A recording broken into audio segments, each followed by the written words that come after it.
question, si on va passer d'un groupe concernant, on va dire, plutôt la longévité directement, ensuite on sera plus centré autour des questions de dépendance, santé, choses comme ça. Donc nous allons avoir le temps de répondre à quelques questions de la salle, s'il y en a, même si l'hétérogénéité, on va dire, des interventions ne facilite peut-être pas la chose. Oui. J'ai une question pour Bertrand. Je voulais savoir, manifestement, c'est des données d'enquête ou pas?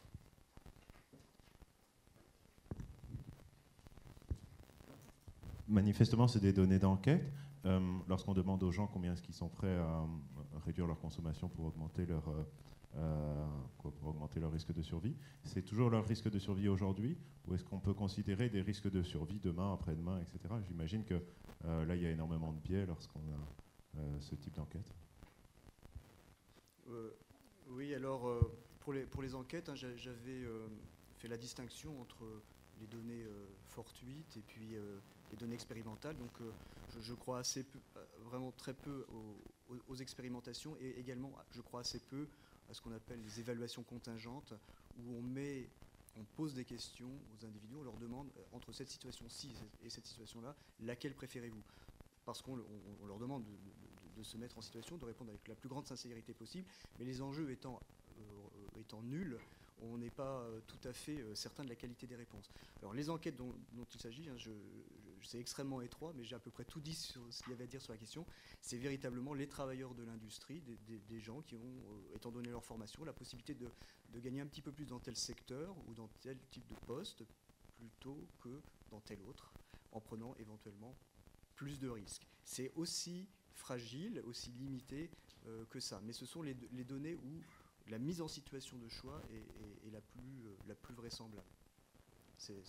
Voilà les données sur lesquelles reposent les estimations dont j'ai parlé.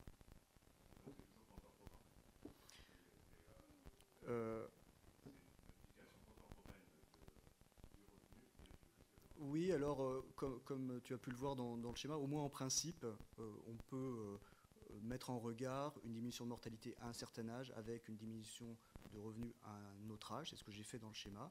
Donc c'est en principe. Après, si les données font que les variations sont contemporaines, on essaie d'estimer le modèle avec ça. Ça réduit certainement les possibilités de test des théories. C'est une restriction, mais qui n'empêche pas d'avancer, qui empêche plutôt de mettre en danger les théories à cause de leur étroitesse. Merci beaucoup. Est-ce qu'il y a une autre question dans la salle? Pas de question.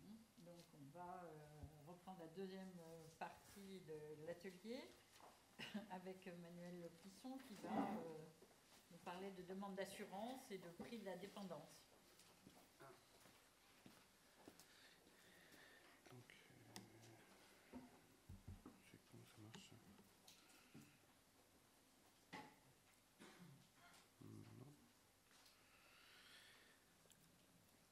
Bonjour. Donc, moi, je vais vous parler donc d'un risque qui est lié au risque de longévité, mais qui est quand même un petit peu différent. C'est le risque dépendance.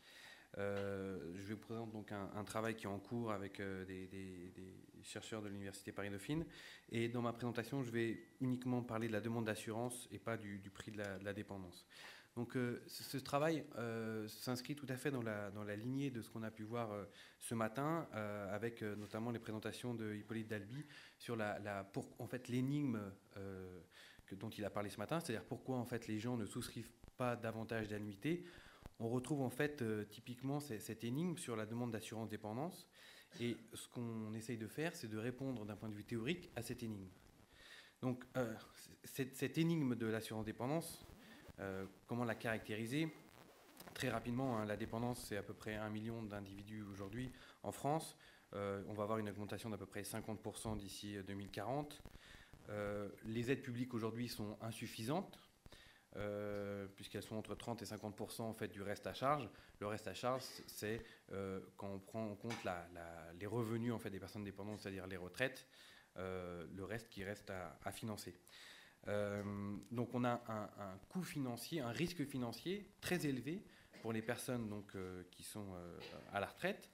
Et pour autant, on a un marché de l'assurance dépendance qui est certes conséquent, puisqu'il y a à peu près 3 millions de personnes qui s'assurent aujourd'hui contre la dépendance, mais qui est en fait très limité si on le compare par exemple à la complémentaire santé.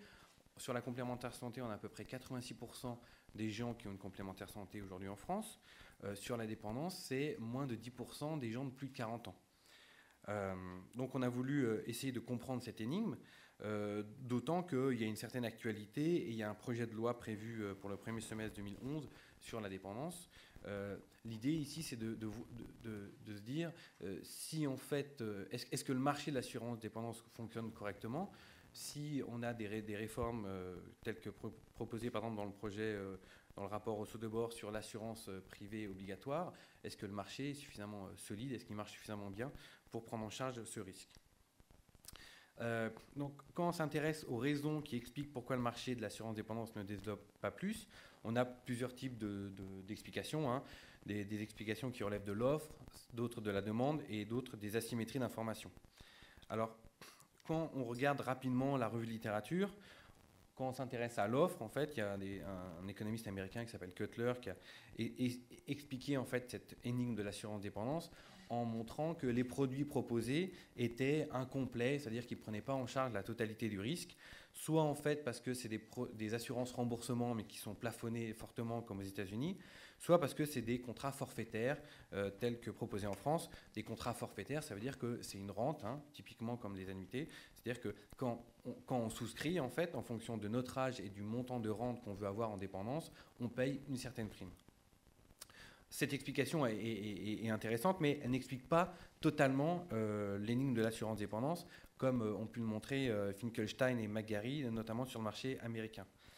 Donc ça, c'est un type d'explication. Si on s'intéresse aux asymétries d'information, l'aléa moral donc, est assez peu étudié sur le marché de l'assurance dépendance, puisque surtout sur la dépendance lourde, on voit mal comment quelqu'un peut volontairement se mettre en situation de dépendance lourde pour bénéficier de l'assurance, même si sur la dépendance légère, on pourrait avoir de l'aléa moral. Et quand on regarde les antisélections, en fait, on se rend compte que on n'a pas vraiment, sur le marché français, par exemple, on n'observe pas pour l'instant d'antisélection sur le marché de l'assurance dépendance, même si potentiellement on pourrait avoir de fortes antisélections en raison notamment de tout ce qui est dépistage des maladies génétiques. Mais sur le marché français, on n'observe pas d'antisélection pour l'instant. Et ce qu'on observe sur le marché américain, qui est plus mature, en fait, c'est plutôt des antisélections de type multidimensionnel, c'est-à-dire qu'on a en fait une compensation entre les mauvais risques qui sont compensés par le fait que les plus averses s'assurent également davantage que la population. Et les plus averses sont aussi les moins risqués. Donc on a une compensation comme ça entre les risques qui fait qu'au final, on n'a pas une probabilité de sinistre dans le portefeuille qui est supérieure à la probabilité de la population. Donc, deuxième type d'explication, les asymétries d'information n'expliquent pas vraiment, elle pourrait l'expliquer, mais aujourd'hui elle n'explique pas vraiment le faible développement du marché. Donc, troisième type d'explication, les explications par la demande. Donc là, on a des arguments théoriques comme la myopie face au risque, le fait qu'on a du mal à se projeter sur un risque qui peut arriver dans 30 ou 40 ans, le fait qu'on a du mal à s'imaginer en situation de dépendance, donc on évacue ça en fait de notre raisonnement. D'autres types d'explications, c'est l'effet d'éviction par l'aide publique. C'est le cas, ça peut être le cas aux États-Unis, beaucoup moins en France. D'autres explications aussi, mais qui n'ont pas été vérifiées, c'est de l'aléa moral intergénérationnel. Tout simplement le fait, en fait, c'est l'impact des comportements intrafamiliaux sur les demandes d'assurance. L'aléa moral intergénérationnel, c'est le fait que les parents ne s'assurent pas pour inciter leurs enfants à s'occuper d'eux. Mais quand on regarde sur le marché français, on n'observe pas ce type de comportement, on a plutôt des comportements altruistes. C'est en partant de ce constat qu'on a voulu apporter notre petite pierre à l'édifice et on a voulu expliquer en fait le fait que le marché ne se développait pas davantage en s'intéressant à la demande principalement, mais pas en utilisant en fait des explications exogènes, c'est-à-dire le rôle de l'État ou le rôle de la famille, mais plutôt en se basant sur les préférences individuelles dans la demande d'assurance. Donc notre modèle, c'est un modèle très simple qui se base, donc, qui est dans un cadre d'espérance d'utilité, qui considère un individu qui est complètement isolé, hein, on ne prend pas en compte l'effet de la famille, On s'inspire en grande partie de tout ce qui a été fait sur l'assurance santé, sur l'utilité bivariée, et on l'adapte en fait au risque dépendance. Donc on a un modèle à 2 périodes, ce qui est tout à fait logique dans le cas de la dépendance, c'est une période plutôt active et une période de retraite, avec un individu qui prend sa décision d'assurance en première période, et un individu qui maximise son utilité espérée, avec voilà, donc une probabilité en fait θ d'être plus ou moins dépendant, et une probabilité à moins θ de ne pas être dépendant. Ici, eta, c'est mon degré d'autonomie, donc l'inverse de la dépendance. Donc une première variante du modèle, mais sur laquelle je vais aller très vite. Si on s'intéresse à la deuxième variante, c'est-à-dire la plus aboutie, on aboutit en fait au fait que l'individu, quand il prend sa décision de s'assurer ou pas, anticipe son niveau de dépendance, donc son niveau d'autonomie eta, et sa probabilité de dépendance θ. Et donc on suppose un taux de préférence pour le présent taux, et on a donc le modèle tel qu'il est exprimé ici, un modèle très classique, et on choisit une fonction d'utilité bivariée de forme séparable pour simplifier les calculs. Voilà, donc voilà le modèle de maximisation, je vais très vite dessus. Les résultats du modèle, c'est que si on considère en fait que le taux de préférence pour le présent est supérieur au taux d'actualisation, on a en fait on n'a pas en fait le même niveau de richesse dans tous les états de la nature. Alors, en fonction des deux hypothèses, on a des résultats qui sont un petit peu différents, mais le résultat en fait global, c'est que les niveaux de consommation ne sont pas égaux entre les états. Donc, un agent, ça c'est le résultat qu'on a obtenu pour l'instant, c'est qu'un agent qui maximise l'espérance de son utilité peut rationnellement ne pas souscrire de contrat forfaitaire, puisqu'en fait, il peut décider de ne pas transférer, de transférer un niveau de richesse très faible dans l'état de dépendance. Et si, comme les contrats en fait proposent une rente minimum, on peut très bien comprendre pourquoi rationnellement un individu n'a pas intérêt à s'assurer. Et en fait, on l'explique pourquoi. Si on prend en compte le fait que la perception, disons, la valorisation de la richesse est modifiée par l'état de dépendance ou d'autonomie, on comprend que l'individu veut transférer moins dans un état où il sera dépendant que dans un état où il n'est pas dépendant. L'idée en fait sous-jacente, c'est que quelque part la personne dépendante est un autre. Si moi je suis dépendant, ce ne sera plus vraiment moi. Et cet autre, je ne veux pas lui transférer beaucoup de richesse. Et si je veux lui transférer peu de richesse, j'ai intérêt à ne pas m'assurer. Alors, donc, ce qui est intéressant dans ce modèle, c'est qu'on voit que sans prendre en compte le rôle de l'État, de la famille, etc., on peut très bien avoir des individus qui rationnellement décident de ne pas s'assurer. 3 caractéristiques, donc des préférences, peuvent exercer un effet sur le niveau de soins et donc l'état de dépendance. Donc la forme de la fonction d'utilité, évidemment, le taux de préférence pour le présent et l'anticipation de l'état de dépendance futur. Alors, si on essaye de rapporter ça un petit peu au débat actuel sur l'assurance dépendance, Pierre-Yves Geoffard en fait isole 3 raisons qui plaident en faveur de l'assurance obligatoire pour la dépendance. Premier type de raison, des raisons paternalistes, c'est-à-dire pour l'État en fait obligerait les individus à être prévoyants. Deuxième type de raison, la présence d'antisélection potentielle sur ces marchés. Le fait de rendre une assurance obligatoire permet de lutter contre ces phénomènes. Et la troisième raison, ça serait le développement de l'offre de services avec une solvabilisation de la demande. En fait, notre article ici irait dans le sens d'une assurance obligatoire pour des raisons paternalistes, puisque une des explications de la faible demande d'assurance, c'est le fait que l'anticipation que font les individus de leur état de dépendance future est beaucoup trop élevée par rapport à ce qui serait dans la réalité. Et donc, ceci irait donc dans le sens d'une assurance obligatoire. Le problème, c'est que si on met en place une assurance obligatoire, le fait qu'avec notre petit modèle, le fait que les individus ne s'assurent pas davantage peut aussi s'expliquer par une forme de la fonction d'utilité particulière. On peut très bien avoir des individus qui ont une fonction d'utilité qui fait qu'ils vont très peu transférer vers cet état, même si leur anticipation de la dépendance future est correcte.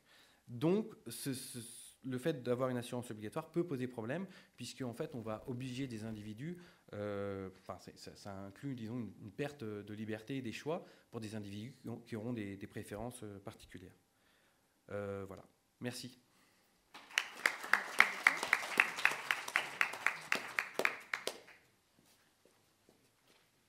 On va passer passer au prochain orateur, donc il va parler de long terme aussi dans ces questions-là. Donc il s'agit de Jean Pinquet, qui est maître de conférence à Nanterre et à l'École Polytechnique. Voilà. Donc en fait, je vais parler du même sujet que Manuel Plisson. En fait, je ne vais pas exposer mon papier de recherche, qui est une analyse microéconométrique sur des contrats d'assurance de long terme et sur les comportements de résiliation, comme il y a ce sujet qui est vraiment à la mode. Et je vais montrer un autre point de vue. Moi, je ne suis pas emballé par l'assurance obligatoire, et je vais dire pourquoi, si vous voulez. Voilà. Ce sera un exposé, disons, complémentaire. Je vais donc parler de quelle est la place de l'assurance dans, disons, le financement des coûts de la dépendance. Alors, le plan de la présentation, c'est rappeler très brièvement le risque de dépendance, mais ça a déjà été fait. La place de l'assurance dépendance, quelques chiffres, et puis donc le point principal, ce seront quelles sont les voies de développement de l'assurance dépendance. Alors, si on parle du risque de dépendance, ce qu'il faut savoir, c'est qu'il y a à peu près, donc en se restreignant à la dépendance irréversible, il y a à peu près une chance sur 5 pour un individu de passer par une phase, un épisode de dépendance irréversible avant de tirer sa révérence. En gros, hein. Plus pour les femmes, moins pour les hommes. Ça augmente avec l'âge, ça augmente avec le temps calendaire de ce qu'on vit de plus en plus longtemps. Mais c'est l'ordre de grandeur. La durée de vie moyenne d'un épisode, c'est un peu plus de 5 ans, ce qui fait que l'espérance de vie en dépendance, c'est un peu plus d'1 an. Et d'ailleurs, ça se voit puisqu'il y a à peu près 1 million de personnes dépendantes en France et qu'une classe d'âge, c'est 800 000 personnes.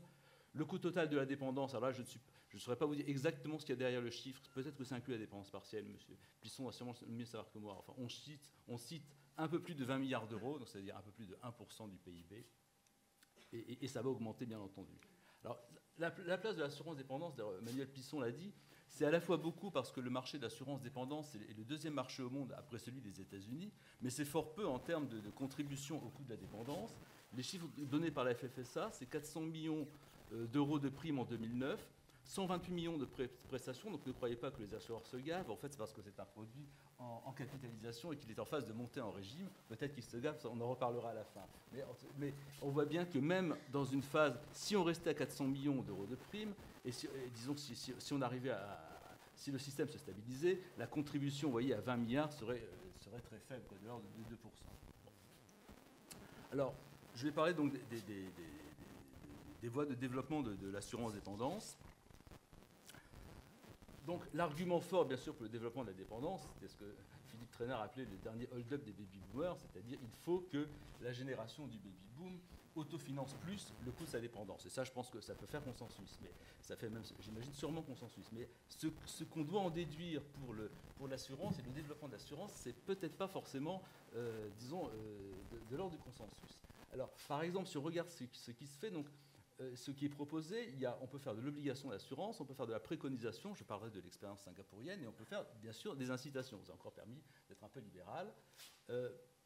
L'obligation d'assurance, donc c'est ce qu'il y a dans le rapport de Valérie Rousseau-Debord, qui propose une assurance dépendance obligatoire pour les plus de 50 ans. On ne dit pas d'ailleurs, et pour les moins de combien, parce que je ne suis pas certain que les assureurs soient intéressés par proposer des produits d'assurance aux jeunes filles de 85 ans, ni qu'elles aient forcément envie de l'acheter, mais voilà. Préconisation, c'est le plan Eldershield de Singapour. Je vais rappeler un peu, c'est une expérience très intéressante qui s'est déroulée dans les dernières années. Et puis, incitation, ce qui est important, mais surtout dans l'incitation, c'est que la demande d'assurance dépendance, elle est influencée par le poids des autres vecteurs d'autofinancement de la dépendance. Alors, l'expérience de Singapour, l'expérience qui est appelée Eldershield, ça avait consisté à enrôler en 2002 les Singapouriens de 40 à 70 ans. Ils avaient une option de sortie que très peu ont utilisée, 15% seulement, et s'ils ne l'utilisaient pas, ils rentraient automatiquement dans un schéma d'assurance dépendance. Il y avait quelques assureurs agréés. Donc c'est une expérience qui a beaucoup marqué et qui est toujours citée par ceux qui préconisent donc une assurance ou obligatoire ou fortement préconisée. Très peu avaient utilisé l'option de sortie, mais beaucoup ont résilié. 38% la première année, probablement beaucoup qui n'avaient pas compris qu'ils avaient été enrôlés par défaut, et ensuite il y a eu des résiliations importantes. Alors on voit bien que l'assurance dépendance, voilà, c'est quand même dur de la vendre et de la faire garder. Il faut savoir que quand on résilie, on est perdant, parce qu'il y a une provision au contrat qui est perdue, hein, et ce sont des contrats avec un front-loading très important. Alors d'abord, qui a vraiment envie d'acheter de la dépendance? Moi, mon point de vue, mais c'est quand même d'abord des gens qui ont un patrimoine transmissible, parce qu'un assureur parle de protection financière, c'est vraiment ça, c'est-à-dire on veut se protéger, et on veut protéger son patrimoine transmissible contre les coûts de la dépendance. Donc c'est clairement les ménages aisés qui ont une motivation à acheter de l'assurance dépendance. C'est beaucoup moins clair pour des ménages, par exemple, qui ne sont pas propriétaires de leur résidence principale et qui n'accumulent pas de patrimoine. Ils auront beaucoup moins de motivation. Quand on regarde les taux de pénétration de l'assurance dépendance aux États-Unis, alors bien sûr, il y a l'effet d'éviction par les politiques publiques, par Medicaid, mais dans le premier quartile de revenus, le taux de pénétration, c'est 0 quasiment, et dans le quartile le plus supérieur, c'est 3 fois la moyenne. Donc on voit bien que, alors je ne sais pas ce qu'il en est en France, mais c'est très fort. Donc les ménages, en tout cas, qui ont un patrimoine non négligeable, ont les moyens d'autofinancer leur dépendance. L'espérance du coût de la dépendance, quand on est en bonne santé, c'est-à-dire susceptible d'acheter un contrat d'assurance dépendance, c'est à peu près 25-30 000 euros, si on divise 25 milliards par 20 milliards et quelques par 7 ou 800 000. Quand on est en bonne santé, bien sûr, en dépendance, il faut multiplier par 5. Le patrimoine d'un ménage propriétaire de sa résidence principale, en moyenne, c'est des centaines de milliers d'euros. Donc si on fait un système de prélèvement sur l'ensemble du cycle de vie, je m'aperçois d'ailleurs que je ne sais plus si j'ai zappé, non. Oui, quand j'avais présenté la phrase de Philippe Trainard, il y avait les différents modes de financement, et je ne l'ai pas dit oralement, mais les différents modes de financement, c'est bien sûr des cessions d'actifs, c'est aussi, dans Nicolas Sarkozy l'a cité là, dans sa prestation télévisée, la récupération sur héritage. In fine, quand le ménage disparaît, on peut faire de la récupération sur héritage des épisodes de financement sous-financés. Donc, en tout cas, il y a de quoi, de dépendance sous-financée. Il y a largement de quoi, si vous voulez payer la dépendance pour les ménages qui ont du patrimoine. Et évidemment, tous les autres modes d'autofinancement sont des sortes d'incitation à acheter de l'assurance dépendance. Donc il y a une voie de développement de l'assurance dépendance qui fonctionnera très bien sur les ménages, on dirait les 70% des ménages de seniors qui ont réellement du patrimoine, en fonctionnant avec des incitations. Et surtout en faisant aussi de l'information, c'est très important. Il y a une publication récente d'universitaires allemands là, dans le Journal of Risk Insurance qui montre que si on informe bien les gens à la fois sur les risques et sur les coûts induits de la dépendance, eh bien, au moins la motivation à acheter de la dépendance augmente fortement. Donc, il suffit donc voilà, de faire bouger les curseurs sur les autres moyens d'autofinancement. Donc, le curseur final, bien sûr, c'est les seuils de récupération sur héritage. Et l'assurance dépendance se développera naturellement. Alors évidemment, ce qui est problématique, ce sont, on va dire, les 30% de ménages de seniors qui n'accumulent pas de patrimoine, qui ne sont pas propriétaires de leur résidence principale, et puis bon, qui en général en plus ont des petites retraites, donc vont moins autofinancer les coûts de leur dépendance avec la retraite. Donc là j'arrive au transparent final. Évidemment, pour eux, l'incitation, ça ne marchera pas. Et la préconisation à la singapourienne, je n'y crois pas non plus. Il n'y a qu'à voir les taux de résiliation qu'il y a eu à Singapour. À mon avis, en France, je pense qu'on aurait des taux de résiliation encore supérieurs. Alors, l'assurance dépendance obligatoire est-elle la meilleure solution? Moi, j'ai tendance à penser que dans ce cas-là, si véritablement il faut que les ménages modestes autofinancent leur dépendance au-delà de la contribution de leur retraite, un système de type fonds de réserve serait préférable. Moi, j'y vois deux raisons. D'abord, je ne suis pas... Un contrat d'assurance dépendance, donc individuel, ça veut dire vous achetez quelque chose que vous n'avez pas envie d'acheter, parce que les ménages modestes n'ont aucune envie d'en acheter. Alors, les promoteurs de l'assurance obligatoire disent oui, mais alors on pourrait subventionner alors là, à mon avis, on s'éloigne de l'optimum économique. On pourrait subventionner la prime des ménages modestes, mais alors ils vont voir une provision croître sur un contrat, sur un truc qu'ils n'ont pas eu envie d'acheter. Autant faire un truc impersonnel. Dans ce cas, vous mettez dans un fonds de réserve, et puis, à mon avis, il vaut mieux ne pas avoir de compte personnel. On s'éloigne de l'assurance. Par ailleurs, un point quand même à signaler, c'est que le coût de l'intermédiation serait moindre, parce que je n'ai pas de chiffres en France, mais les chiffres qui circulent aux États-Unis sur les load-in factors, enfin, vous voyez, sur le coût de l'intermédiation, sur les contrats d'assurance individuelle, en dépendance, sont élevés. Et c'est très facile à comprendre pourquoi, parce que ce sont des contrats de long terme, le client est enfermé dans le contrat, on doit surtarifer au début parce qu'il faut... Il y a des incertitudes considérables, mais après, qui récupère, si vous voulez, le bénéfice si ça a été surtarifé. Enfin, voilà. Donc moi, je ne suis pas du tout un chaud partisan de l'assurance dépendance obligatoire. Je n'ai rien contre l'assurance dépendance en elle-même. Voilà, merci.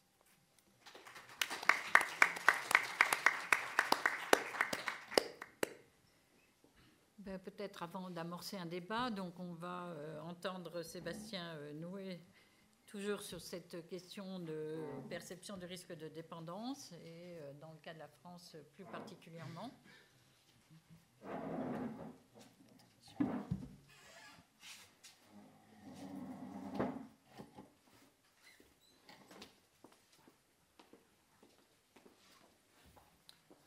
Bonjour. Alors, je vais présenter en fait un working paper qui est actuellement en cours de soumission et qui est intitulé « La caractérisation de la demande d'assurance dépendance en France ». Il s'agit d'une étude qui a été réalisée à Paris-Dauphine et à l'Université Léonard de Vinci. C'est une étude macroéconométrique où l'on modélise en fait la probabilité de souscription aux produits dépendance actuellement proposés, c'est-à-dire la rente viagère différée, qui consiste à verser une rente de montant prédéterminé à l'avance à la souscription. Donc cette approche, cela correspond à l'approche forfaitaire qui s'oppose à l'approche indemnitaire qui consiste à rembourser l'intégralité des soins. Donc ici, la méthodologie utilisée est la modélisation logistique avec validation bootstrap. On utilise une base de données, on modélise grâce à une base de données de 100 000 individus à l'échelle d'une région où des tests de représentativité ont été effectués afin de démontrer que par rapport à l'ensemble des variables qui sont utilisées, on a une représentativité relativement importante par rapport à la population française en général. Ce que l'on constate aujourd'hui, c'est que le marché de la dépendance est très peu développé. Dans le cadre de la dépendance totale, il y a seulement 3% de la population qui est assurée. Néanmoins, cette étude, en fait, s'efforce de mettre en valeur les niches qui peuvent exister et savoir si ces niches constituent un bon potentiel de développement pour l'assurance dépendance, quoi. Alors, les variables explicatives du modèle sont les revenus, le patrimoine financier, l'âge de souscription, le sexe et la catégorie socio-professionnelle. Afin d'améliorer la robustesse et la prédictibilité du modèle, on fait des croisements entre ces différentes variables que je n'ai pas le temps d'exposer ici. Cette étude montre dans un premier temps que ce sont surtout les femmes qui sont réceptives à l'offre de souscription dépendance. Elles ont en moyenne une probabilité 3 fois plus importante que les hommes de s'assurer aux produits dépendance. On remarque aussi que les cadres supérieurs et professions libérales ont une forte tendance à refuser l'assurance dépendance. Cela est sûrement dû au fait que, ayant un capital suffisamment, assez important, ou suffisamment important pour ne pas avoir à souscrire ce genre de produit. C'est une conjecture, bien entendu.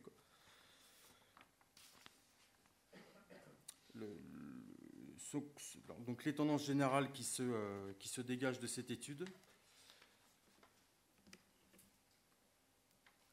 sont les suivantes.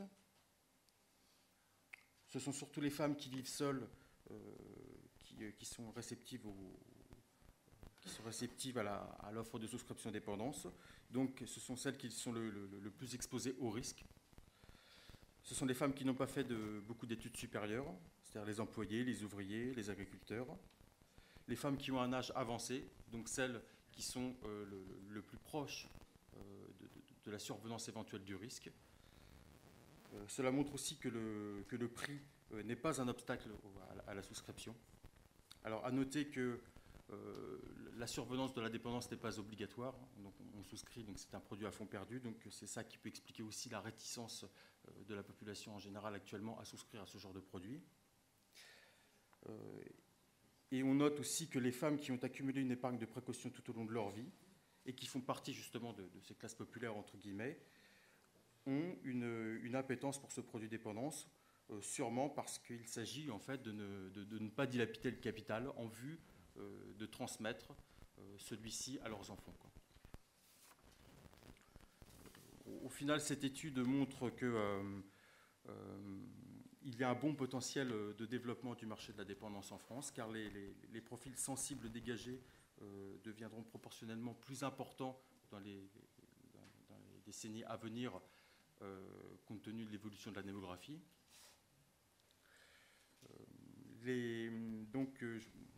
Je conclus dans son working paper que les produits dépendance ont vocation à devenir un produit de masse, tout en précisant que les assureurs devront diversifier leur offre et étudier sérieusement la possibilité de proposer des produits indemnitaires, voire à défaut pseudo-indemnitaires, avec des assistances à domicile. Donc,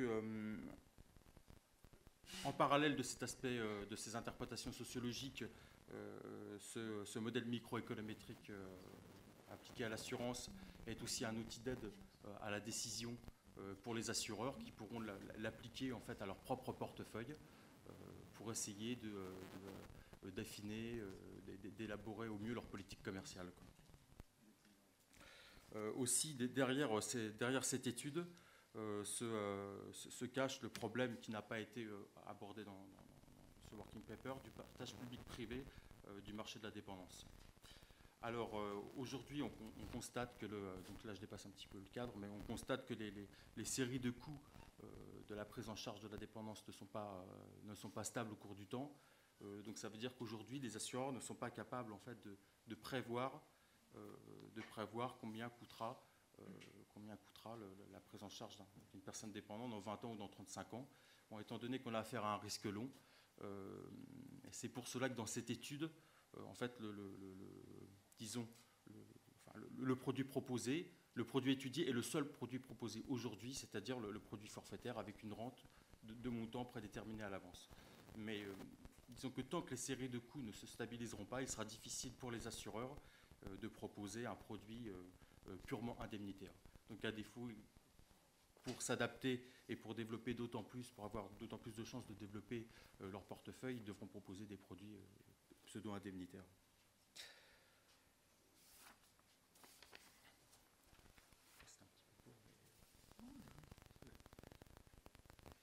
Est-ce que je peux répondre à certaines de vos questions?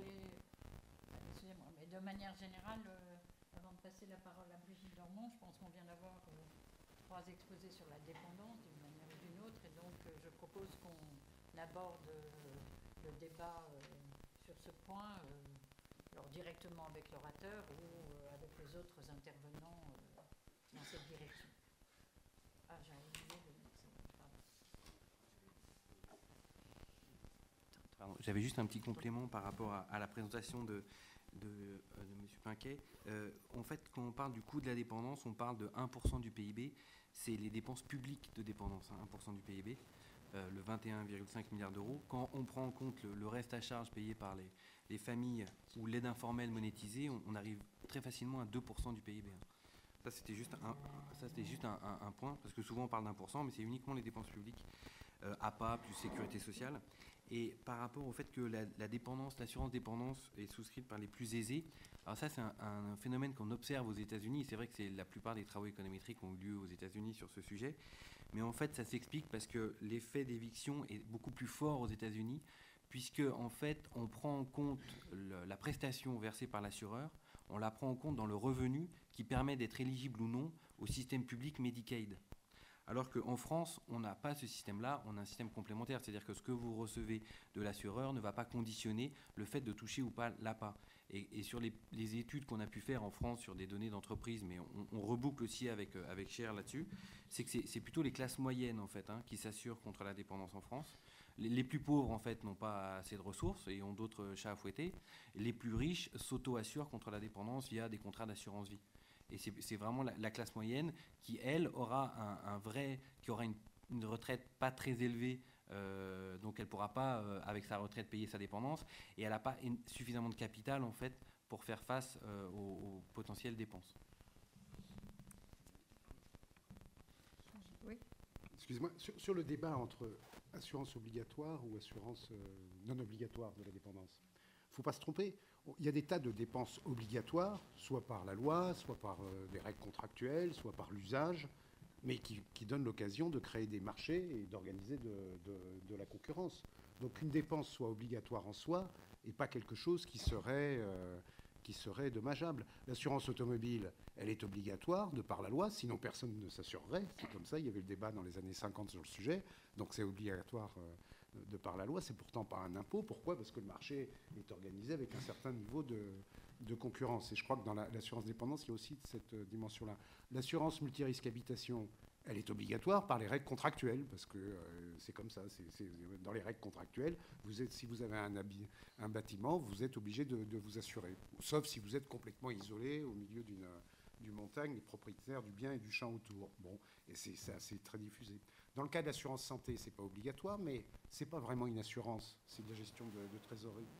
Dans le cas de la dépendance, s'il n'y a pas une obligation qui vient de la société, ça ne se diffusera pas. Pourquoi? Parce que le risque est lointain, non seulement il est difficilement perceptible, il est extrêmement lointain. Et s'il n'y a pas d'assurance obligatoire, il y a quand même une obligation de couverture de par la société. Et qu'est-ce qui est aujourd'hui en déficit? C'est les déficits des régions qui payent pour l'assurance dépendance, qui de facto crée une forme d'obligation, crée une obligation implicite de couverture. Donc je crois qu'il y a... Moi, je voudrais répondre. Si on fait la comparaison avec l'assurance de responsabilité civile, automobile, c'est un contrat de court terme sur lequel il y a une concurrence féroce. Chaque année, vous pouvez changer de crèmerie. Sur l'assurance dépendance, c'est un contrat de long terme. Je crois d'ailleurs que le Sénat avait proposé à un moment donné aux assureurs qu'il y ait une portabilité des contrats d'assurance. Et les assureurs ont dit, écoutez, on n'est pas chaud, quoi. Donc il y a des différences à ce niveau-là. Et puis donc, comme je l'ai dit, moi je n'ai pas tous les chiffres. C'est vraiment, et je ne prétends pas être un expert sur ces sujets-là, mais il y a d'autres moyens d'autofinancer la dépendance, puisqu'il y a de l'argent dans le patrimoine. Et donc après, les gens, ils peuvent faire des choix suivant leur motivation à léguer, suivant plein de choses. Enfin, si vous voulez. Donc c'est pas voilà. Deux petites choses. Quand j'ai utilisé en fait les trois raisons qui plaident pour l'assurance obligatoire que citait Pierre-Yves Joffard, c'est une assurance obligatoire, mais ça ne préjugeait pas du caractère public ou privé de l'assurance obligatoire. Ça, c'est un autre débat de savoir si ça va être public ou privé. La deuxième chose aussi, c'est par rapport à l'assurance obligatoire. Il y a évidemment, si on prend une assurance obligatoire privée, il y a évidemment la question de que fait-on des gens qui n'ont pas les moyens de se payer une assurance. Ça, c'est la première question. Puis il y a surtout une question qu'on voit moins de prime abord, c'est comment on gère la transition. Parce que cette transition, elle va avoir un coût assez fort entre le système actuel et un système financé par l'assurance privée. Que fait-on par exemple des gens qui ont 70 ans aujourd'hui, c'est-à-dire qui sont trop vieux pour souscrire une assurance privée et qui, a priori, dans 15 ans, ne bénéficieront plus de l'APA si on doit avoir un nouveau système. Les coûts de transition, j'ai rencontré des gens de Bercy, pour eux c'est colossaux.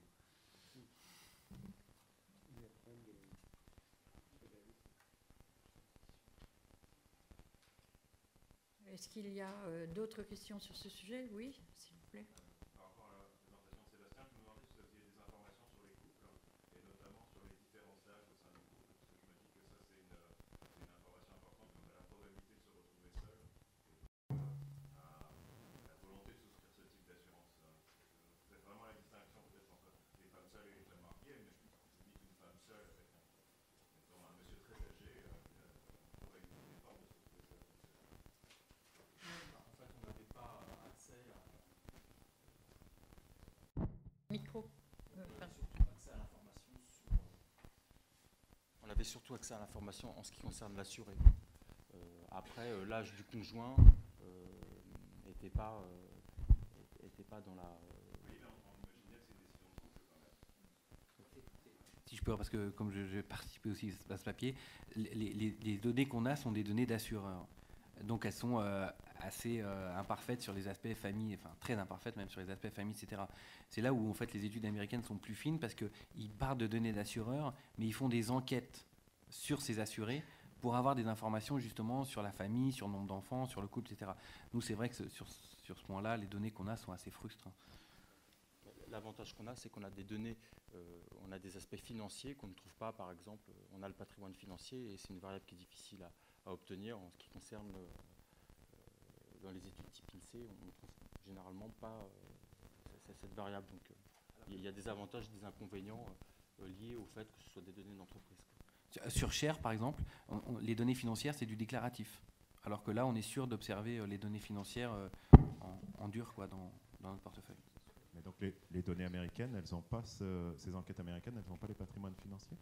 Elles partent de portefeuilles d'assureurs, donc elles ont les informations financières, mais elles mènent des enquêtes auprès de ces assurés sur leurs conjoints, leurs enfants, etc. Donc elles sont beaucoup plus riches. Donc elles permettent de croiser en fait données disons familiales et données financières. Nous, on n'a pas ça pour l'instant.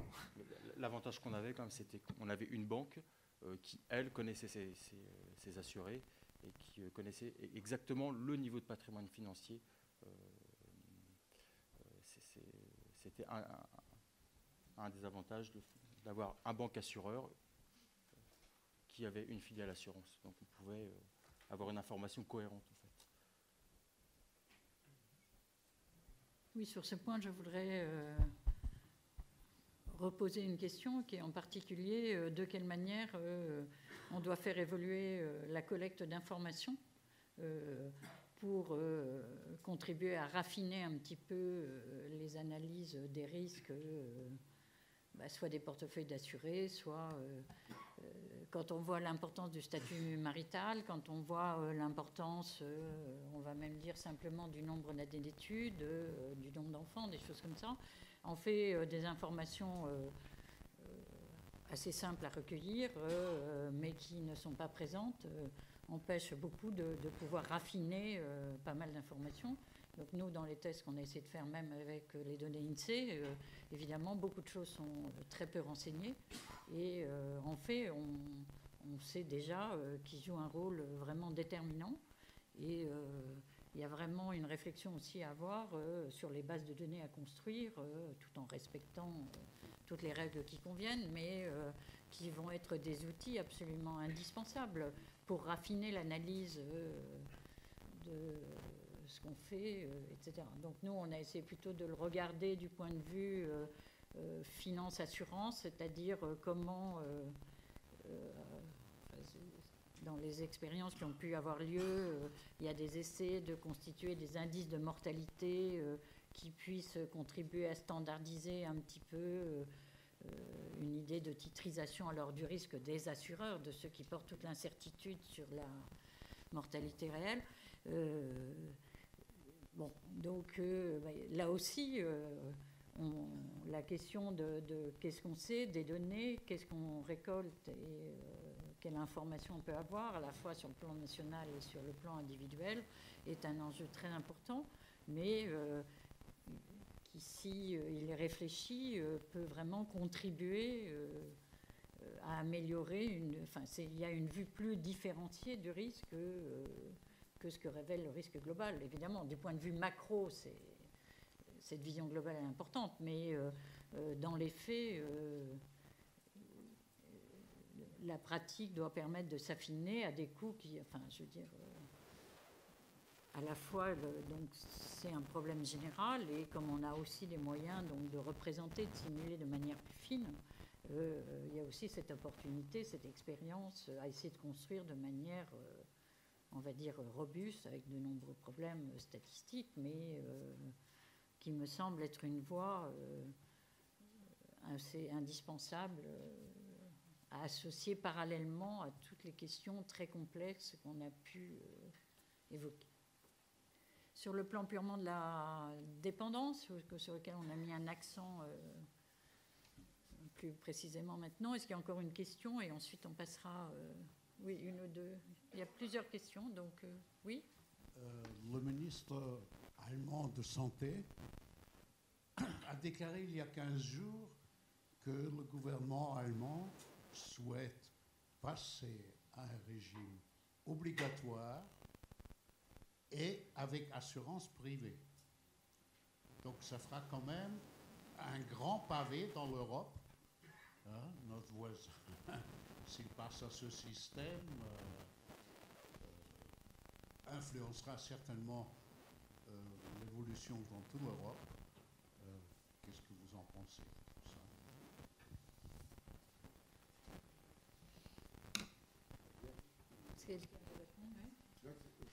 Moi, ce qui m'a frappé cette année, c'est qu'on a vu début 2010 une publication dans un journal d'ophtalmologie anglais, enfin une revue de médecins. Bon, on peut faire un texte prédictif à partir du fond de l'œil, à une dizaine d'années en avant, de probabilité d'avoir une maladie neurodégénérative.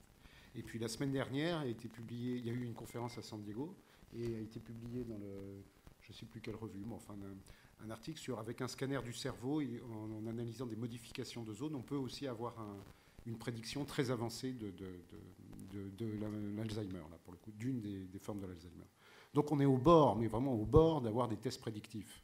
Et si on a des tests prédictifs, il n'y a plus de débat, parce que si l'assurance est facultative et qu'il y a des tests prédictifs, ça ne marche pas. Enfin, c'est par construction. Donc, voilà, c'était ça que je voulais.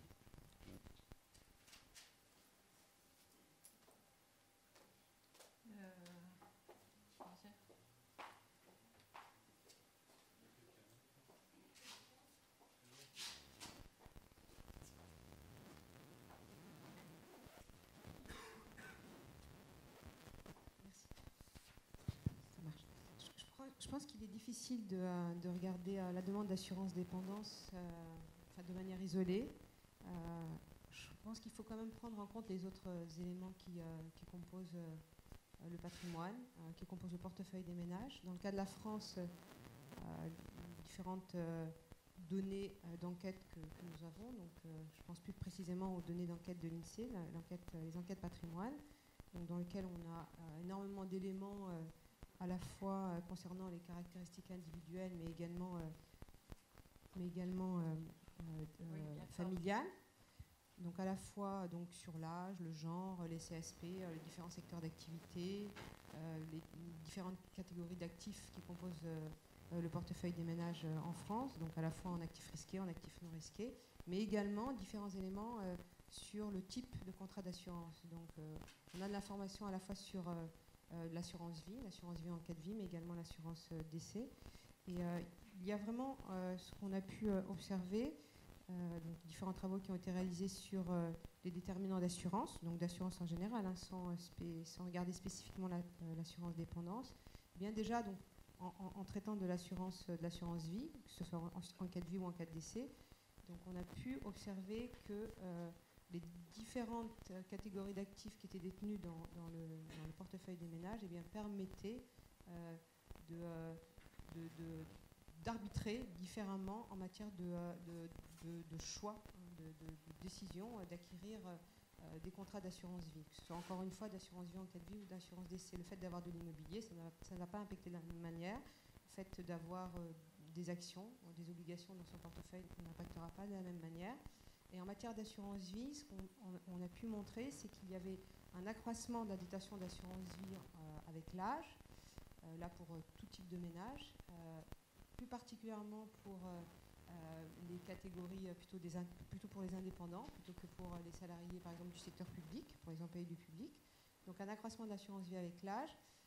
À l'âge arrivé à des âges proches du départ à la retraite, il y a une désaccumulation.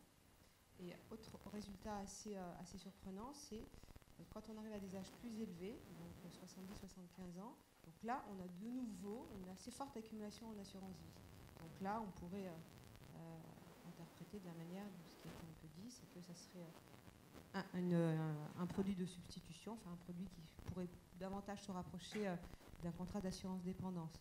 Donc je crois qu'il faut vraiment prendre en compte aussi les autres éléments du patrimoine. Bien sûr, le genre a une importance.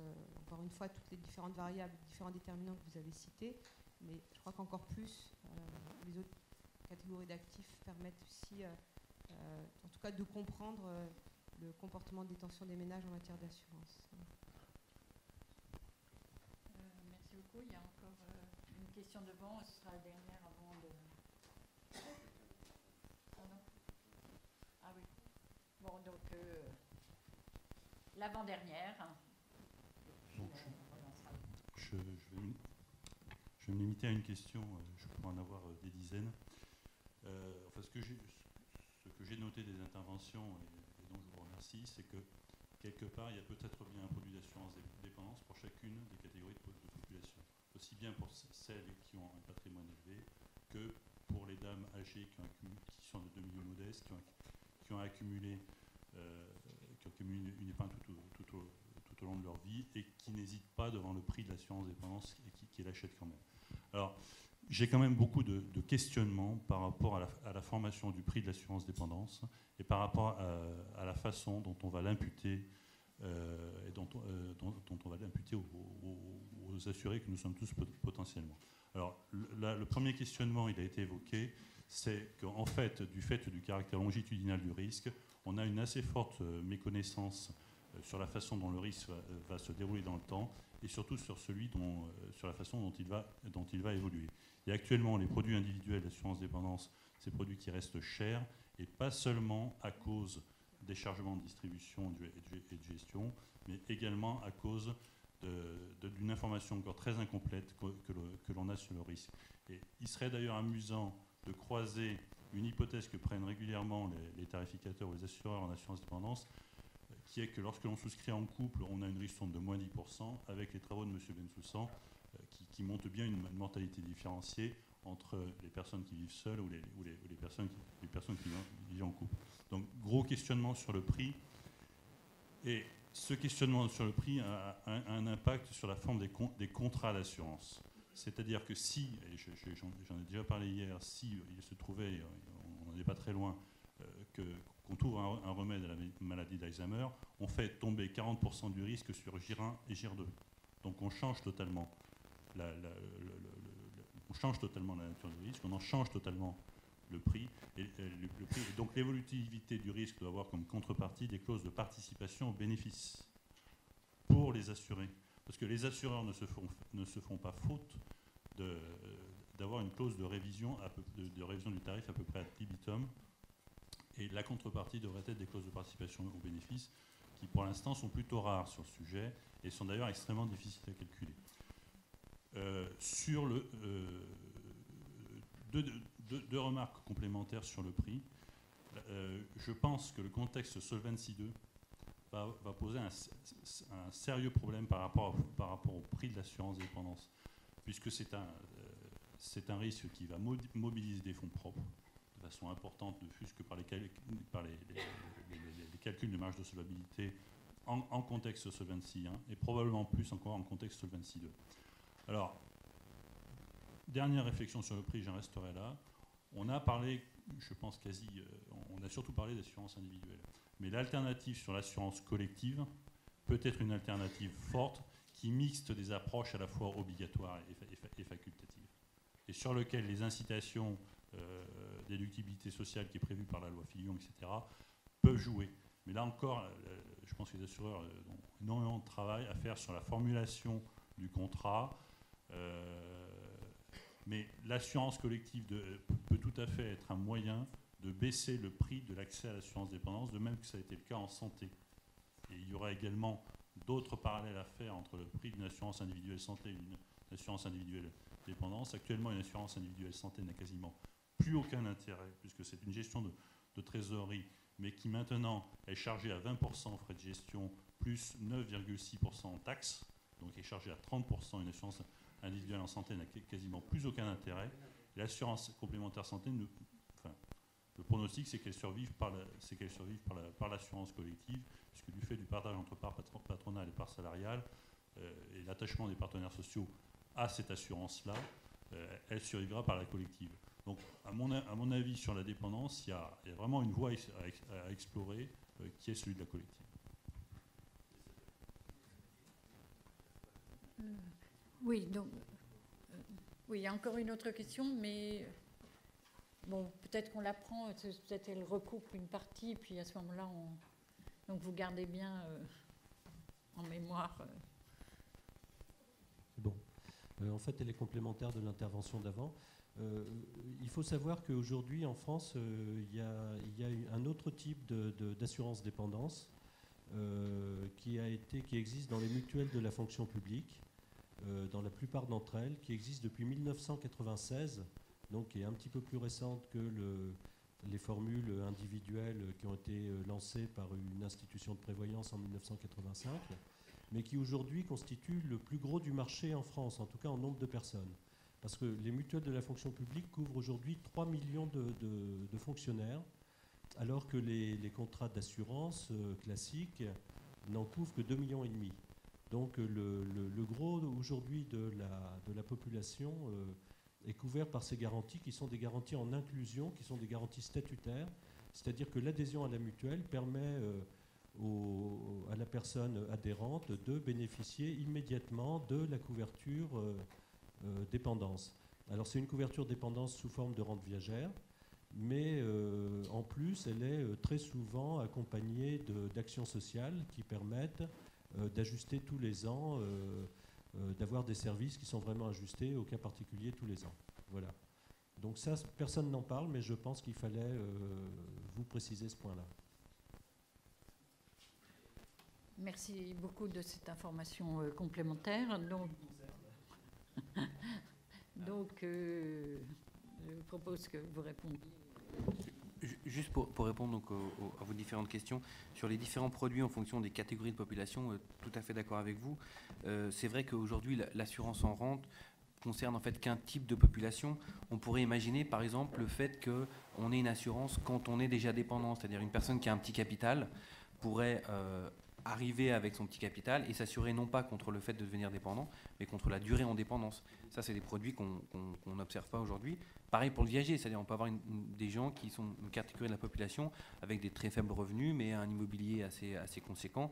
Et ça, c'est des produits qui sont très très peu développés en France. Donc oui. Sur le deuxième point, sur le prix de l'assurance, c'est vrai qu'on a des S sur P aujourd'hui qui sont très très faibles, mais c'est difficile de savoir si c'est entre guillemets l'assureur qui se gave ou pas, parce que c'est des risques qui sont tellement longs qu'on saura que dans 20 ans si vraiment le prix était élevé ou pas. Sur la participation au bénéfice qui est le symétrique, tout à fait d'accord, ça serait tout à fait logique d'avoir un symétrique au fait de réviser les prestations. Par rapport à Solvency 2, c'est vrai que Solvency 2 charge beaucoup plus en capital les investissements en actions et donc à ce titre pourrait, comment dirais-je, rendre difficile, disons, enfin rendre moins, augmenter en fait le prix de l'assurance puisqu'on ne bénéficierait pas du fait d'investir à long terme sur des produits a priori plus risqués. Il y a la seule petite remarque, c'est quand même la prime de liquidité ou d'illiquidité qui est dans le KISS 5, dans les spécifications KISS 5, est censé régler ce problème quand même, puisqu'on prend en compte la durée d'investissement dans la valorisation du capital. Donc ça devrait quand même être une réponse. Et par rapport à l'assurance collective, oui, c'est vrai que ça serait ça serait une meilleure façon que l'assurance individuelle, mais ça pose la question de la portabilité des contrats. Parce que autant dans la santé, on a toujours une probabilité d'être malade, même si elle peut augmenter avec le temps, autant dans la dépendance, on a une probabilité quasi nulle pendant 25 ans d'être dépendant, et puis elle augmente au moment où justement on part à la retraite ou on change d'entreprise. Je vais répondre aussi en ce qui concerne le prix. On observe actuellement, enfin plus depuis ces 30 dernières années, un phénomène de compression de la morbidité, c'est-à-dire que vous citiez tout à l'heure, mais si on découvre un remède pour Alzheimer, normalement le programme médical il se fait sur l'allongement de la durée de vie en validité. Et la durée de vie en invalidité est comprimée. On n'est jamais sorti de ce cadre depuis 30 ou 40 ans. Donc en fait on pense qu'on ne va pas sortir a priori de ce cadre. Jusqu'alors ça n'a jamais été observé, quoi. Il y a eu des études qui ont été faites aux États-Unis, 2 grandes enquêtes qui ont été faites en France, et on observe jusqu'alors, depuis 30 ou 40 ans, un phénomène de compression de la morbidité. Il y avait Freyes, qui était un médecin anglo-saxon, qui avait fait cette conjecture, sans données empiriques, dans les années 50, dans les années 60, de phénomène de compression de la morbidité. Donc, lorsqu'on calcule le prix, si on intègre le phénomène de compression, on est plutôt en surtarification. L'assureur est plutôt en surtarification. Merci beaucoup. On va passer Après, c'est sûr que les portefeuilles ne sont pas en rythme de croisière, tout ça qu'il peut y avoir c'est compliqué, mais... Donc on va passer la parole à Brigitte Dormont qui va apporter aussi un éclairage, en particulier sur la dernière question. Oui, si vous voulez bien, je vais rester à ma place parce que je n'ai pas de... Ça me permet de voir ma présentation. Donc merci beaucoup. Donc, c'est vrai que je suis un peu un objet différent dans cette table ronde puisque je ne vais pas du tout parler de dépendance mais de dépenses de santé. Et je ne vais pas non plus parler de financement, mais plutôt d'analyse des causes de la dépense, de la croissance des dépenses de santé. Tout ceci en rapport avec des travaux que j'ai réalisés pour analyser les causes de la croissance des dépenses de santé et notamment pour examiner de plus près la menace que constituerait le vieillissement de la population. Quand j'entends parler de risque de longévité, je comprends très bien le terme puisqu'il s'agit ici de réfléchir à de l'assurance dépendance, mais en même temps, cela contribue à renforcer l'idée générale que le vieillissement de la population est la première cause de croissance des dépenses de santé, alors que ça n'est absolument pas le cas. Donc je crois que c'est très important de tordre le cou à cette idée et de bien faire comprendre que la croissance des dépenses de santé, c'est un phénomène qui est en rapport avec nos décisions. Ce n'est pas du tout un processus que nous subissons à cause d'un vieillissement exogène de la population. Celui-ci joue de manière plutôt marginale sur la croissance des dépenses de santé. Donc je vais vous donner ici les intuitions. Donc, grande question, le vieillissement peut-il submerger nos systèmes de santé? Pourquoi pose-t-on la question ainsi? Parce que c'est ce qu'on lit quasi quotidiennement dans la presse. Les dépenses de santé vont augmenter et, premier argument, le vieillissement de la population. Quand on regarde des études déjà très anciennes sur données macroéconomiques, en fait, on constate que les estimations ne montrent pas d'influence importante de l'âge sur la croissance des dépenses de santé.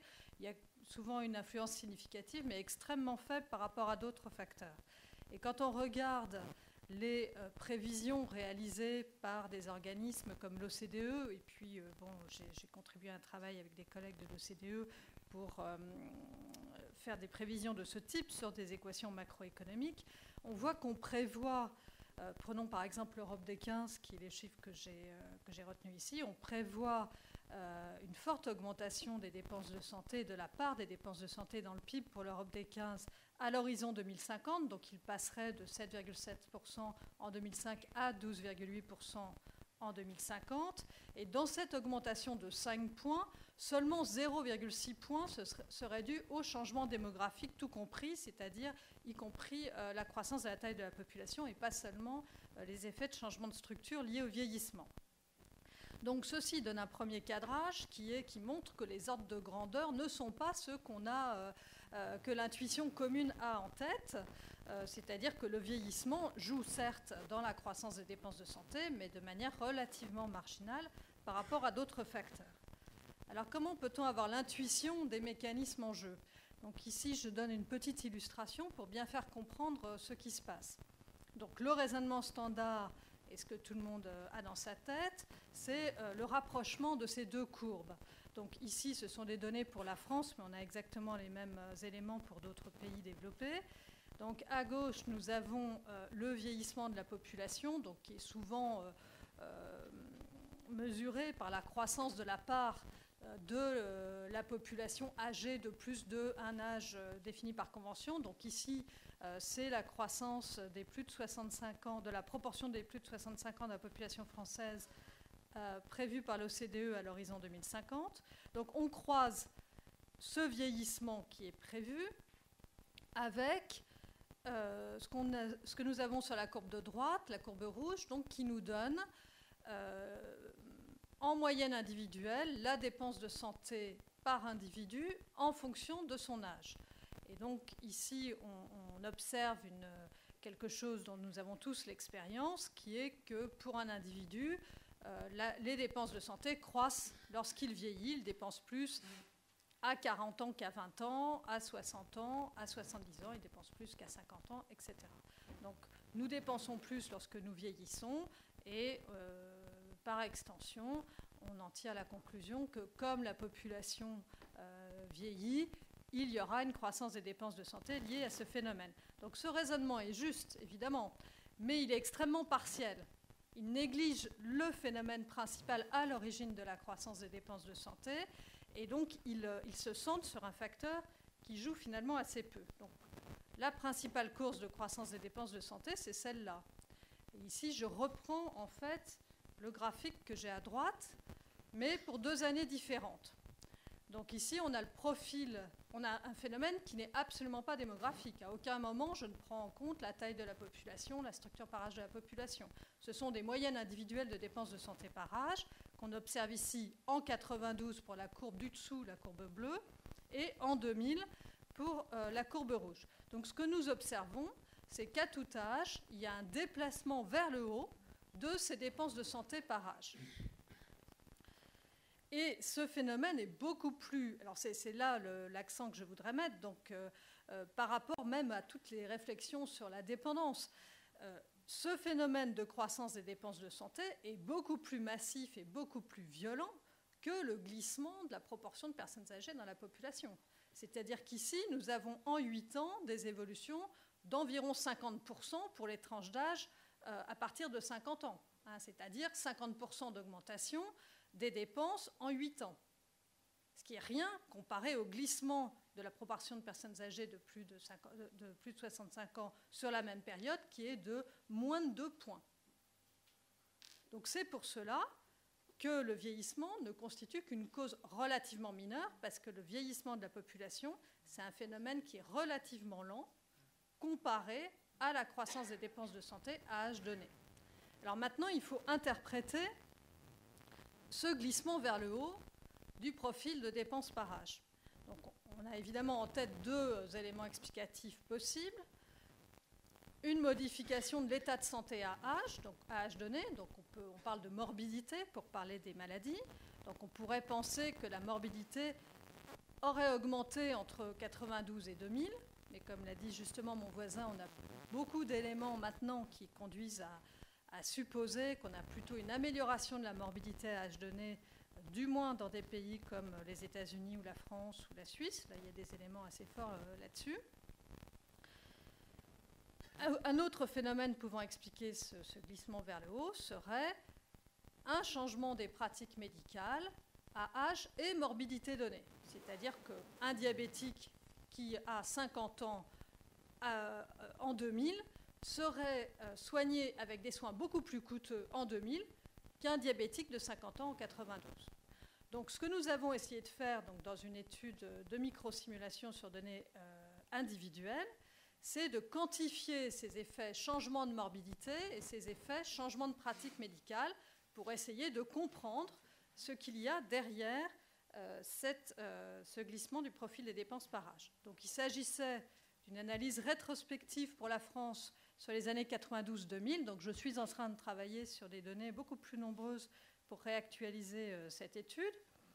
Et nous avions, ce qui est assez original, il y a assez peu de pays qui ont ça, une information individuelle très détaillée sur les maladies chroniques qu'ont les individus. Et ceci nous a permis donc d'analyser les composantes du déplacement vers le haut de ce profil de dépenses par âge.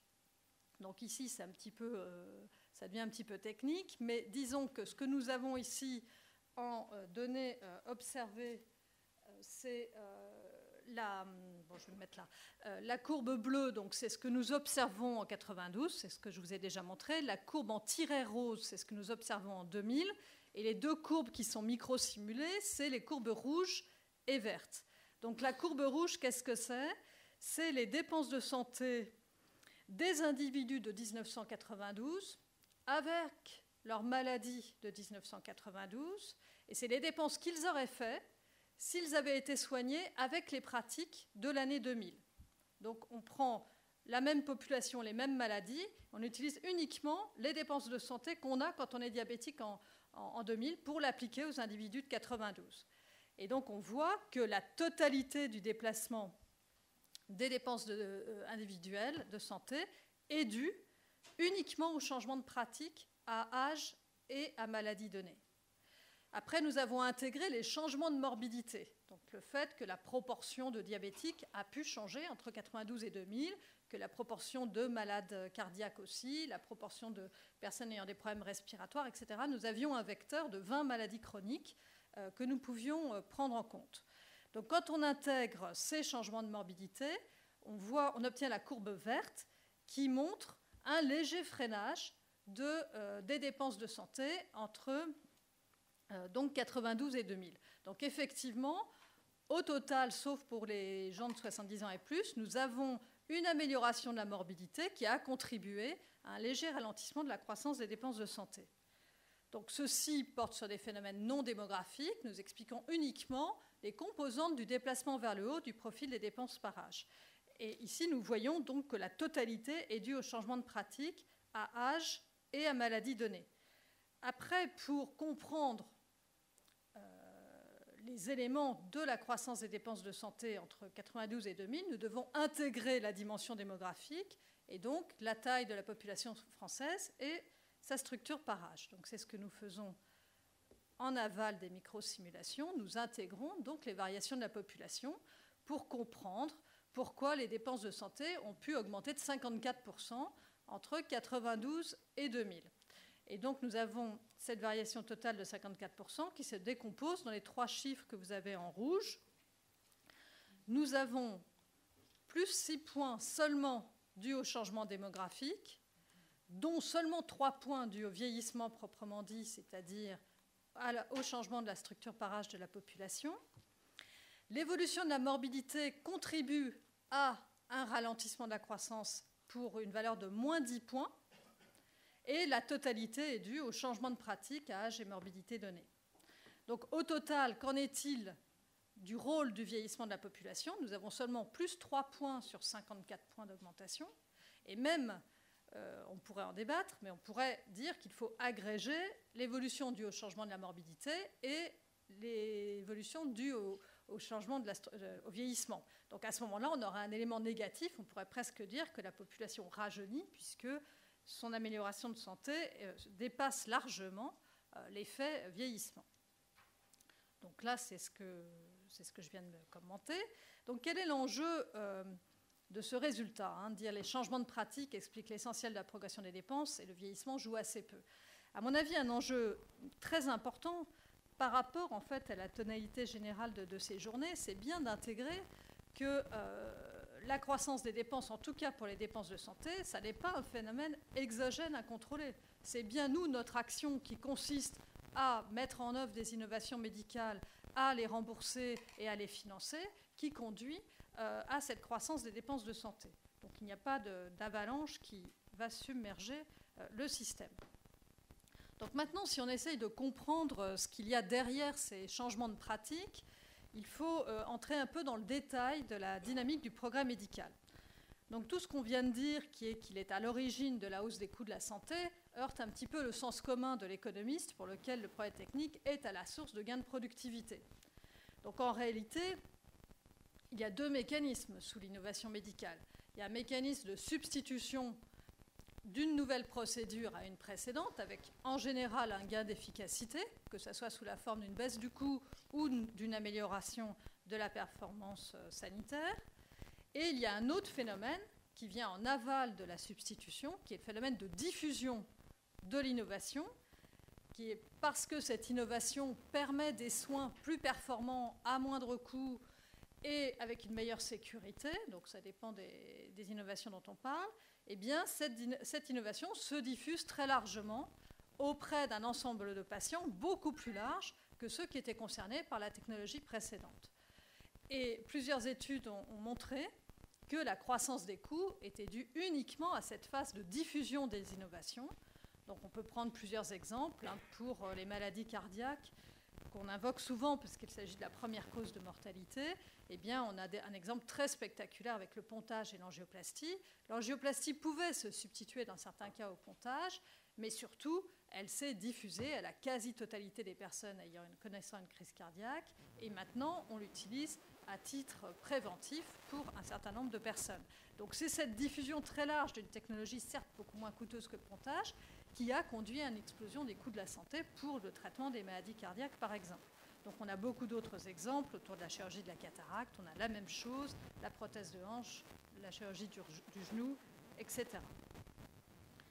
Quand on veut examiner maintenant ce que va donner ces chocs technologiques, ce que vont donner ces chocs technologiques sur la croissance des dépenses de santé, on a bien du mal à faire des prévisions autres qu'à la louche. Donc ce qui est fait, c'est de dire, même supposons que le progrès technologique continue comme dans les périodes précédentes, donc à conduire à des dépenses de santé de 1 point plus rapide que le PIB. Donc à ce moment-là, on obtiendrait une part des dépenses de santé dans le PIB de l'Europe des 15 de 12,8%, mais les prévisionnistes, en général, n'excluent pas la possibilité d'une accélération de ce rythme d'innovation, et à ce moment-là, on pourrait atteindre, s'il y avait un rythme différentiel de 2 points, presque 20% de dépenses de santé dans le PIB de l'Europe des 15.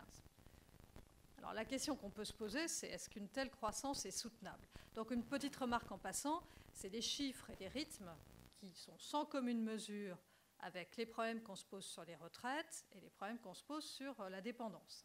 Je crois qu'il faut bien avoir en tête ce type d'ordre de grandeur. Alors, cette croissance est-elle soutenable? Donc là, je cite juste un petit chiffre qui a été fait par David Cutler, que je trouve quand même assez intéressant, qui est de dire, faisons des prévisions sur la consommation des ménages hors santé, sous ces 2 hypothèses, en disant, c'est bien ça la question. Est-ce qu'à l'horizon 2050, nous allons tous être privés à cause des dépenses de santé ou non? Donc si on suppose l'hypothèse basse, c'est-à-dire un rythme différentiel de 1 point, la consommation hors santé croîtrait encore de 150% pour les pays de l'OCDE à l'horizon 2050. Et si le rythme s'accélérait et atteignait 2 points, on aurait encore une consommation hors santé qui croîtrait de 100%. Donc ce petit calcul très simple, hein, qui parle en fait de taille du gâteau, montre que la croissance est peut-être financée, mais évidemment, ça ne dit absolument pas qu'une telle évolution soit souhaitable. Donc je crois que c'est l'autre point qu'il faut évidemment aborder, c'est est-ce qu'on peut considérer qu'augmenter ainsi notre part de nos revenus consacrés à la santé soit souhaitable. Donc à mon avis, c'est une question qui doit être abordée et que des travaux devraient aborder plus souvent pour asseoir un peu nos choix collectifs. Donc pour répondre à cette question, donc à la caractère souhaitable ou non de la croissance des dépenses de santé, il faut répondre à une première question qui est quel est l'impact des soins médicaux sur la longévité et la santé, et puis une deuxième question en aval qui est la valeur des gains en santé et en longévité est-elle supérieure ou égale au coût lié aux dépenses. Donc là, c'est un raisonnement économique assez simple. Donc peut-être pour accélérer, je vais passer l'impact des soins sur la santé. Donc c'est quelque chose qui est assez difficile à établir, mais maintenant on a quand même pas mal de résultats qui raccordent bien, qui établissent bien une fonction de production de santé liée à l'effort financier consacré à la santé. Alors la valeur des gains en santé, est-ce qu'on obtient une contrepartie en échange de ces coûts de la santé qui au moins égalise ces coûts, sinon la dépasse. Donc pour examiner cela, on utilise des outils donc, qui sont autour de la valeur statistique de la vie. Et c'est un concept qui est utilisé couramment en économie publique, dans d'autres domaines comme les transports ou l'environnement. Et dans ce concept, il est important de noter que la vie a une valeur indépendamment des capacités productives de l'individu. J'entends qu'on parle de statistiques, c'est un mot, c'est une précaution oratoire pour dire que ça reste éthique parce que c'est statistique. Donc je vais passer sur les aspects éthiques, dont on peut discuter après. Mais c'est très important de voir que la vie dans ce concept a une valeur indépendamment du taux de salaire de l'individu, du fait qu'il est actif ou non. C'est quelque chose qui a à voir avec les dispositions à payer des individus pour réduire un risque de mortalité. Alors en utilisant ce concept, on peut procéder à différentes opérations qui sont des opérations qui permettent de légitimer l'adoption d'une innovation technologique ou non. Et puis récemment, donc des économistes américains ont utilisé cet outil pour procéder à une mesure globale de la valeur des gains en santé et en longévité. Et ils obtiennent un résultat tout à fait spectaculaire, à savoir que pour les États-Unis, entre 1970 et 2000, les gains en santé et en longévité auraient correspondu chaque année à une valeur équivalente à 32% du PIB américain, donc une valeur très supérieure. Donc là, on valorise en unité monétaire des biens qui sont éminemment non marchands, qui sont la qualité de vie, la longévité. Donc c'est évidemment des résultats qui doivent être confirmés. Mais si nous les suivons, ces résultats, eh bien, on constate que la valeur obtenue en contrepartie des dépenses de santé est très supérieure au coût de ces soins, puisque les coûts sont d'environ 15% du PIB.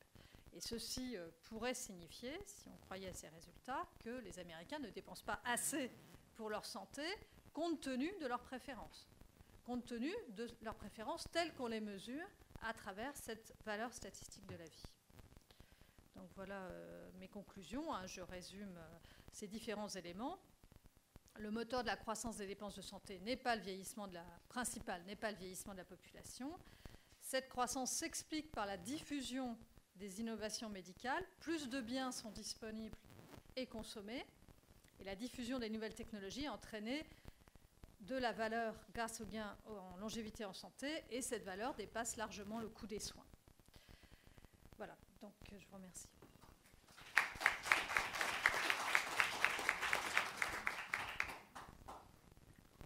Merci beaucoup de cet éclairage qui montre combien tous ces problèmes sont complexes et de se mettre l'accent sur un aspect de la chose est toujours difficile et pas toujours super pertinent. Est-ce qu'il y a des questions dans la salle sur cet aspect-là? Pas dans la salle ou ailleurs. Oui, alors peut-être. Allez-y.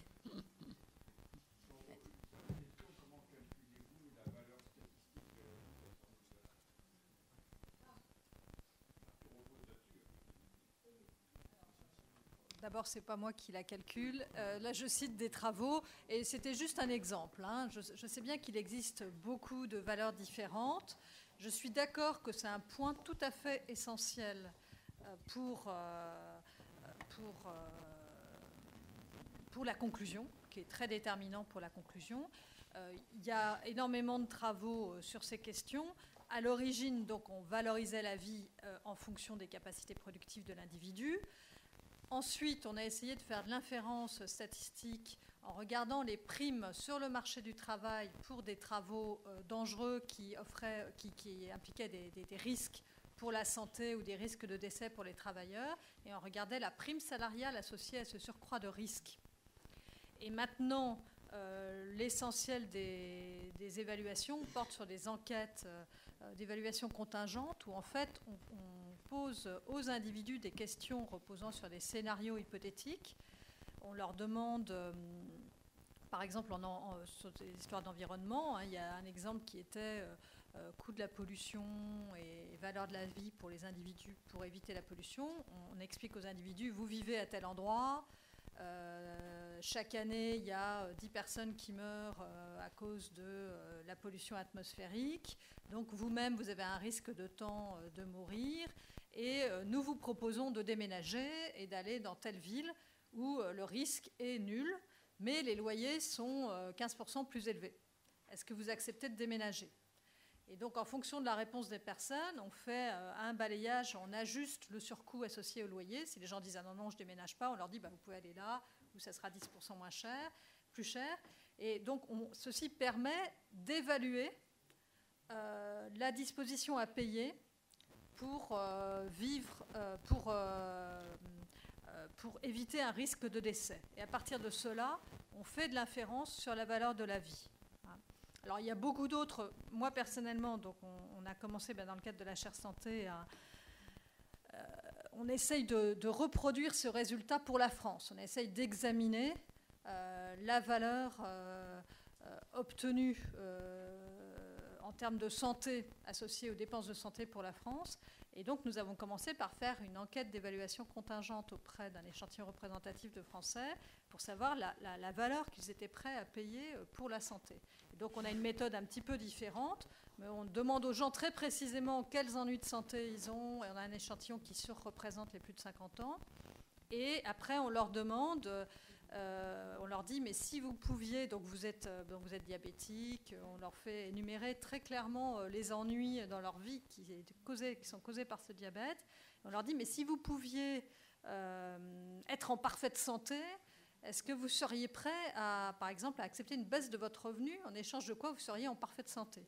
Et avec cela, on fait de l'inférence statistique pour mesurer la disposition à payer des personnes pour la parfaite santé. Mais c'est vrai que la valeur de la vie fait l'objet de beaucoup de débats. On a observé qu'en France, elle diffère selon les secteurs de l'action publique concernés. En transport ou en environnement, elle peut varier. Et puis, en matière de sécurité routière, elle a beaucoup varié en France. Elle a été réévaluée de manière concomitante, si je crois bien, avec toutes les actions de prévention sur la vitesse. Je pense que Bertrand voudrait donner un complément de compléter la réponse de Brigitte. On a vu deux évaluations. Il y avait celle que j'ai évoquée qui était l'évaluation d'une vie statistique à un âge donné. Et Brigitte a parlé d'évaluation d'années de vie. Et en fait, les deux peuvent être rapprochés. Ça demande un petit travail. Si on sauve, par exemple, un individu de 60 ans, sans savoir qui c'est, on sauve un individu de 60 ans, on sauve probablement quelque chose comme 20 ou 25 années de vie, puisque cet individu a évidemment encore une vie devant lui, une certaine espérance de vie. C'est par ce genre de pirouette qu'on arrive à rapprocher les deux évaluations. Et vous avez vu un chiffre de $100 000 pour l'année de vie. J'ai parlé de 2 millions d'euros pour la vie. En fait, en faisant un petit calcul actuariel, on peut rapprocher les deux. Enfin, donc les évaluations ne sont pas grossièrement incohérentes les unes avec les autres. Mon dernier point, c'est que je tiens au terme non pas de valeur statistique de la vie, mais de valeur de la vie statistique, ce qui est une traduction beaucoup plus littérale du terme anglais, value of statistical life. Il s'agit bien de sauver quelqu'un dont on ne connaît pas l'identité en changeant les lois de la mortalité. Il ne s'agit absolument pas d'avoir une évaluation approximative par le biais des statistiques d'une vie dont on connaîtrait exactement comment dire, l'incarnation, enfin, de la personne concernée. Hein. C'est bien, je tiens au terme de vie statistique et non pas de valeur statistique de la vie. Juste rajouter une petite précision, c'est que en fait, j'étais pas là quand Bertrand est intervenu, donc effectivement, je n'ai pas compris vraiment votre question. Les auteurs utilisent les mêmes auteurs, effectivement, pour une vie entière, ont une valeur qui varie selon le chiffre donné par entre 2 millions et 9 millions de dollars. Hein, donc ça ressemble. Donc il y avait une question.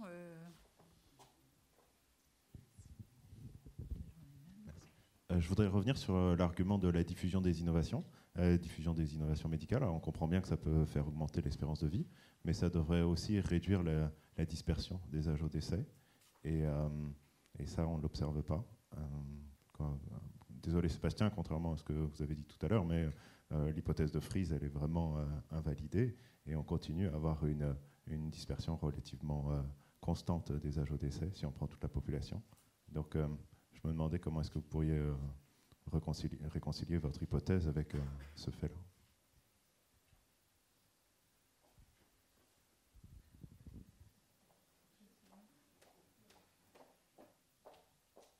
Alors, ok, c'est une question pour moi. Je crois que je... Oui, alors, bon, il y a une chose importante. Oui, il y a une chose dont je n'ai pas parlé, faute de temps, mais que j'avais envie d'évoquer.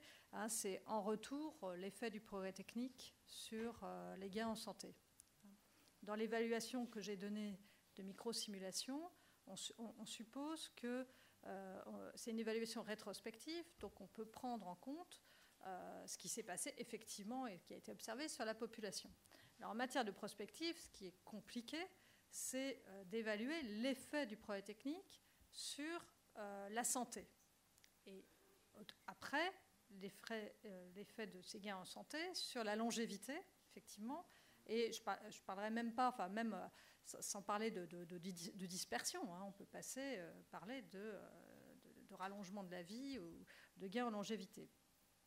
Et donc, ce qu'il faut savoir, c'est que les modèles, donc d'abord on a une grande incertitude, hein, effectivement, je crois qu'il y a des éléments qui plaident rétrospectivement pour dire que l'état de santé s'améliore, hein, il y a quand même pas mal d'études, mais il y a encore une grande incertitude sur beaucoup de choses et surtout sur le handicap en fait.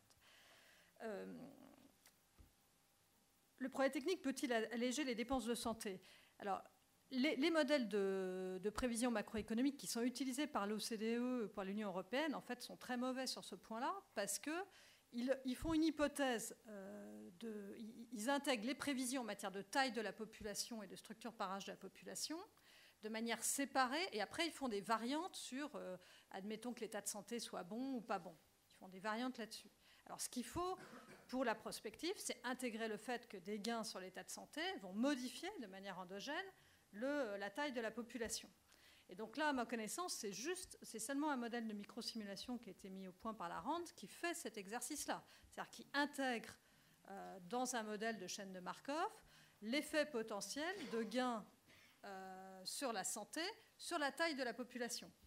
Et donc là, les prévisions sont là assez vertigineuses, effectivement. C'est-à-dire que l'effet du progrès technique est assez radical. Si on a un progrès technique qui améliore la santé, en fait, on a toujours des surcoûts associés.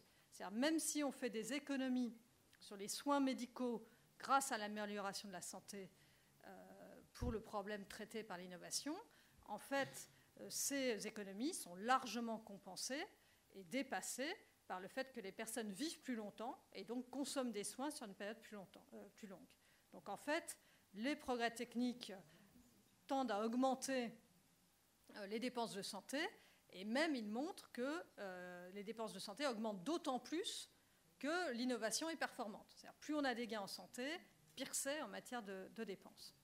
Alors c'est pour ça que je crois que c'est très important de réfléchir en termes de valeur obtenue en contrepartie des dépenses. Je crois qu'on ne se sort de ces réflexions de manière pertinente que si on regarde toujours ce qu'il y a en face de la dépense. L'hypothèse de Fries.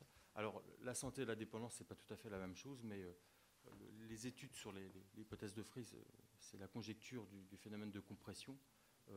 Jusqu'alors, en France, on n'a pas vu d'invalidation sur le phénomène de compression de...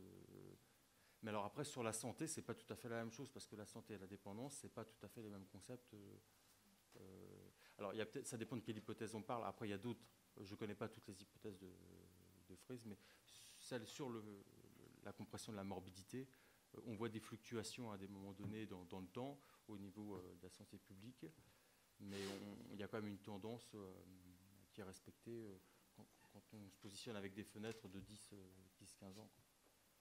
Donc, si on prend sur données passées, si on prend l'écart type des âges de décès, pas de réduction. L'hypothèse de Fries implicitement.